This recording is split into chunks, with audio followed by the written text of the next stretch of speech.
Mga pagmahay ug pagbasol sa usa ka PDL kun person deprived of liberty mipatigbabaw. Ilabi na diha nga ngiyang anak na koronahan sa usa ka beauty pageant. Taliwa kini sa pagkabilanggo sa ginikanan. Kining maong istorya ang atong dalit sa kwento ng Pilipino. Akong kaso is drugs. Nasulod ko dire niadtong April 8 ko nasulod dire. Actually, nadakpan mi March 27, taga-Pahak. Presidente ko sa Pahak, Lapu-Lapu.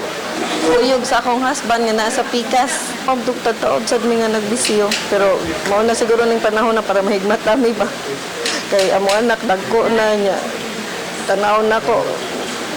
Angay ra sa gyud ning magbago kay tanaw akong anak. Grabe ka kuan bitaw, gilig-on sa gyud niya akong anak. Mapasalamaton kay ko ba nga bisag na ako diri nabago ang among kanang pagtan-aw sa kinabuhi tungod kay usasad wala na may drugs, wala na nalimpyo ang among usat-usan niya.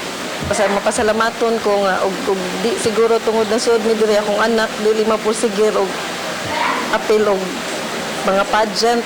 Mapasalamaton ko sa akong anak pod nga bisag naami diri sa sud niapil siya pageant niya wala siya magduha-duha.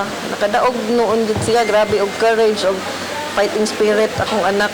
Pagkadaog niya niari jud din siya nako nga nibalita siya nga proud kay siya nga bisag PDL mi kanang proud siya nga kami ang iyang na parents niya tungod sa courage akong anak makalaya mi pohon posigido ko di na gyud mi mag abot aning nani nga sitwasyon.